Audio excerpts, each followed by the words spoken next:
Yo, this is your boy Dereck Chisora, aka Del Boy, and you're watching SBTV.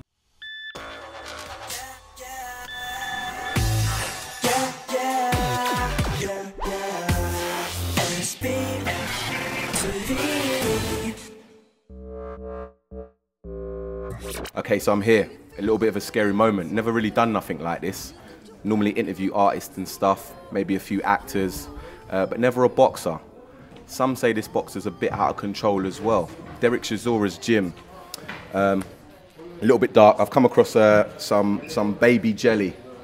I want to find out who owns this and for what purposes they're using this. Oh, hi Dereck. How are you? Dereck Chisora. Yeah, you might as well come in shot, so I'm not lying. I'm not lying, he's here. Here's the big man. What's happening? Yes, talk to us. I mean, before we get into anything, obviously I'm in a very privileged position right now. One of the most anticipated fights of our generation is about to happen. But before we get into all of that, let's get into the interesting stuff. What is this used for in your gym? To Vaseline anyone who wants to have fun. Wow. So you have a lot of fun in this gym, do you? Trust me, with Vaseline everybody here. Where are we? Just describe where we are for people that don't know. We are in North London, Finchley Central. Describe the atmosphere in this gym, the daily atmosphere. It's cool, man. You know, you got fitness trainers, you got everybody here. You know, got the young kids behind us as well. They just come in here, put on gloves and just beat each other up. And it's fun in here. I like it. How did you get into boxing? I mean, it seems like you've got the temperament for boxing, but how did you get into it? Well, you know what? You know, first of all, you know, I have to give a shout out to the policeman. You know, because they paid for my boxing lessons for the first 2 years. Really? Yeah, they bought me gloves and everything. A lot of the younger generation in the UK at the moment will say that, you know, authorities aren't doing enough to support what they want to do and where they want to go. So what would you say in reaction to that, as the Metropolitan Police paid for your boxing lessons? You know, I'll give a shout out to them, you know, but you know the problem is, yeah, with this young generation, you know, they don't want to be helped.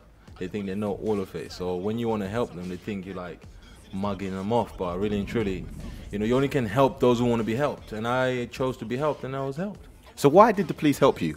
I mean, what was the reason behind paying for your boxing lessons? Nah, because I got into trouble, and then they said, oh, if we don't lock you up, you're going to do probation. So my probation officer came up with a solution. Let's put you in boxing. I was like, thank you. So the trouble you got into was basically fighting, was it? Yeah. Okay, so you basically got a natural talent for fighting, and you found that out at a young age. Me love fighting, man. You do love fighting. I mean, even when you're not in the ring. We've had a few interesting press conferences, haven't we, to say the least? Yeah, crazy ones. This is press. What I'm doing now is press. It's not actually a conference, though. You're not going to hit me, are you? You're not going to strike me. I'm going to have to Vaseline you up first. All right, let's talk about Klitschko first. Do you mind if we talk about Klitschko? Yeah. You slapped the guy. You didn't even punch him. That is more disrespectful than punching a guy. You know, man to man, if a guy slaps you, that is the biggest form of disrespect. What was going through your mind when you slapped Klitschko? I knew I was going to slap him from the day when I saw him at the press conference. Why did you decide to go for a slap and not a punch? Because last time him and his brother pulled out on a fight, so that was an insult to me, so I slapped him. Why do you reckon they pulled out on a fight? No idea. When you look back at that fight now, do you have any regrets in your approach? Do you have any regrets with the press conference? You didn't win the fight. Do you think you deserve to win? No, you know, experience beat me. You know, hold up my hand. I lost the fight fair and square. You know, experience beat me. If I had another 3 rounds, I'd have knocked the guy out. But you know what? I'll be back. You know, after this fight, I'll go for the world title again.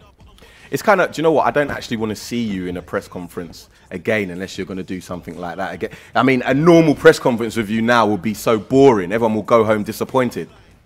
Listen, it's never boring, man. You tune in, man, and you watch Dereck Chisora. It's never boring. Okay, David Haye. I've got mixed feelings about what happened that day. I really have. I don't know whether I'm disappointed. I don't know whether to say, you know, these things happen sometimes. I don't know whether to think, you know, it's a bad influence on the younger generation. But how do you feel about that day, that press conference? There was glasses flying everywhere and everything. You know what the character David Haye is. You know, he's a guy. When you tell him let's have a one-on-one, you know, old school ways, he brings a weapon to the fight. So what am I gonna do? You know, I didn't even pick up a weapon. You know, the guy was swinging bottles, glasses everywhere. But you know what? Who cares? What have you got to say to David Haye? today? Well, he just has to be ready, man. That guy's a GOAT. He's an MC. You don't like him, do you? I hate the guy. So you would have fought him for free, really, wouldn't you? I would have beaten him up. I'll beat him up anytime I want. Okay, so how much are you getting paid for this fight? Do you mind me asking? I'm quite a blunt presenter, to be honest. And so are the viewers. £1.50. So, David Haye, his stats, some would say, are better than yours. Does that matter? It don't matter with me. I don't care. I don't really care. As long as he gets in that ring, boy, he gonna get his ass whooped. So you have no respect for David Haye. I mean, you both have flown the flag for the country that we live in. You know, your fellow professionals. I carry the flag better than David Haye. You know, I don't run away with excuses. I don't say excuses. And every time I lose a fight, the guy comes out with some stupid excuses. That's why I hate the guy. What's been your favorite fight so far that you've had? That, I mean, for people that are watching this that don't know Dereck Chisora, and you want to say, look, check me out, I am a great fighter, what fight would that be? The one I lost in Finland, in Helsinki. The one you lost? Yeah. So it's not about winning then, is it? I mean, to be a great fighter, you don't have to win. Because that, I mean, this is great. For me, what you're saying now is great, because I've never won a fight in my life. So I'm still a great fighter, even though I've lost. Exactly. You know, it's all about what kind of work you put in the fight. You know, I got robbed. You know, there's a bunch of, there was like loads of like Finland fans there. You know, it's quite bad. But they robbed me, and then we just came back. You know, but it was a great fight. If you watch it yourself, you would definitely be like, you crack your TV, you're like, damn, you got robbed. It was a great fight, though. Is there? I mean, after, you know, punching boxers outside of the ring, slapping them, beating them up in the ring, spitting on them, saying you hate them, is there anyone that you've got respect for as a boxer? Yeah, there's a couple. Who? I like Nathan Cleverly. I like my boy James the Girl. There's loads of boxers I like there. Floyd Mayweather, Manny Pacquiao. Manny Pacquiao, can we stop there? He can relate to you, because a lot of people said he got robbed recently. Do you think he got? You think Bradley won? Yeah, Bradley won. I don't think he got robbed. You know, Bradley won because, you know, understand, people. You know, when people tune in to watch a fight like that, you know, they're not going to be watching the other fighter. They're only going to be watching Manny Pacquiao fighting. Every punch Manny Pacquiao chucks, they're going to be like, yeah, great shot. But the other guy who's punching Manny Pacquiao, they're going to say great shot, are they? They're just going to like being biased to the other guy. But the people sitting around the ring, they'll be watching every shot and ticking every shot. So I think Manny Pacquiao lost that fight. What would you say to the people that don't agree with boxing? What would you say to them?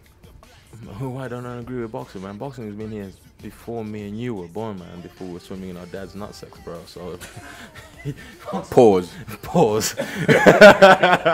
I'm scared to say anything to you, but I'm forced now to say, please don't mention my dad's nutsacks again. Before I was in my dad's nutsack, so I'm just telling you, boxing has been around, you know, for 100 years, man. It's the oldest sport ever, you know.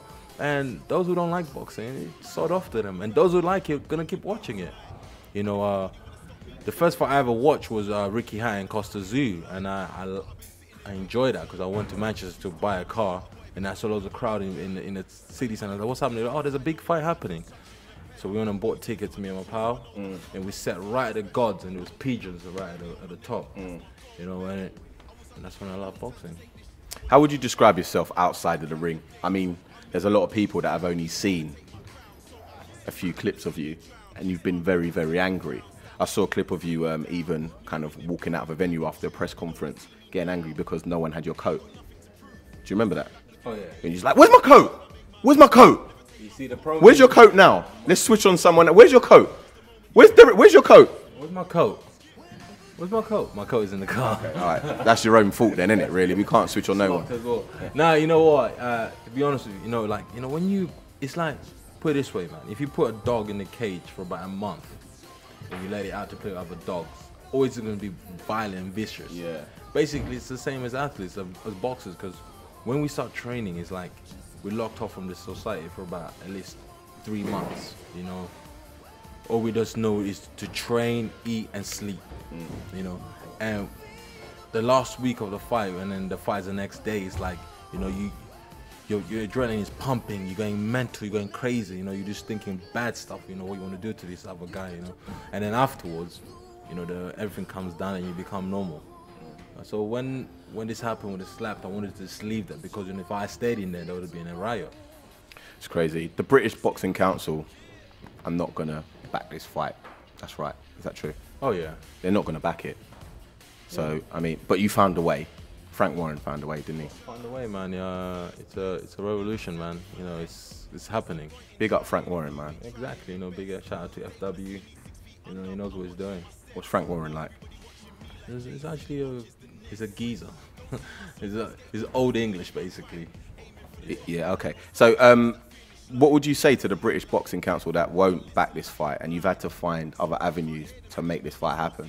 I ain't got a problem with them. They're just upset because they're not making money out of it. That's why. Do you think this fight is still justified after what happened?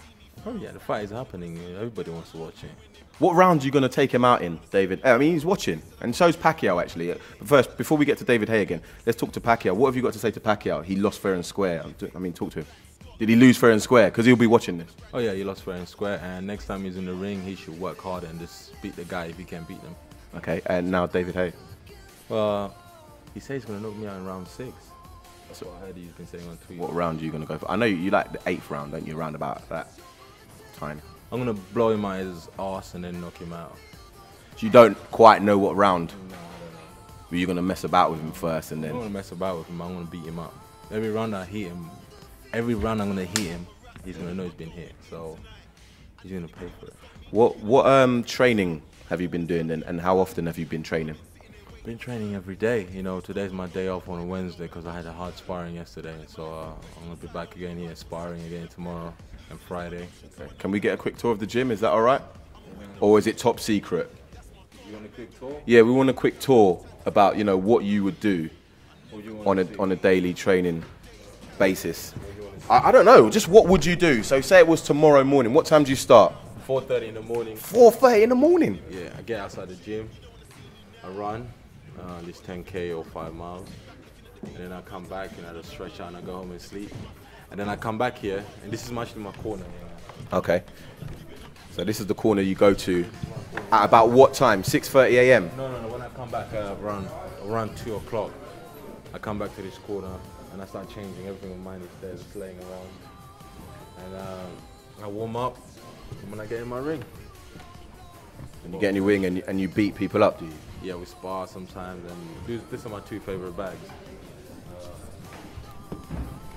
Your 2 favorite bags. Have they got names?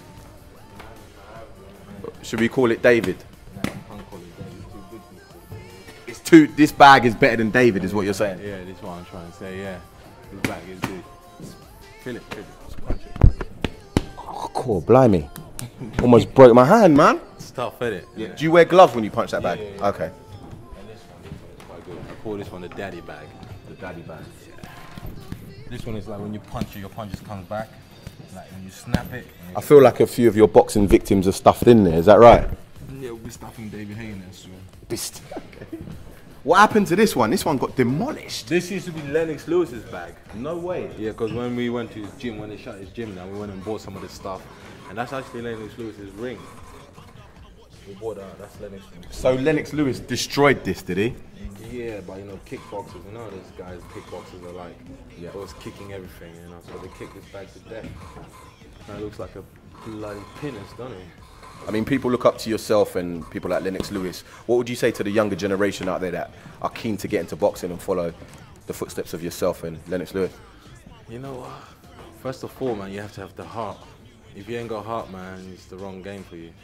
You know, you have to like have the heart and the dedication, because if you haven't got those 2 things, man, don't do it. All right, yep, that's good advice there. If you haven't got the heart, don't do it. And this is where all the buff boys want to work here, all the guys want to get trimmed up, you know. Okay. All the muscle heads. That's the weights area. I don't really play there anymore. Don't do weights? No, I don't do weights. You don't do weights? How can a boxer not do weights? Am I missing something here? This is pound of yam, brother, you know. Jerk chicken, you know, rice and peas. You know? Is that your diet? That's my diet. All right, I think we should get some training in now. We'll turn the cameras off for that because we don't want to give away any secrets before the big fight, yeah? Me and you are going to get in the ring and spar. Oh, put a Vaseline on first. No, I don't want to deal with the Vaseline. You can say that for David. All right, then. Yeah, Cool. package that and send it over to David. Yeah, we'll do that now then. Okay, cool. Thank you, Derek. Respect. Cool.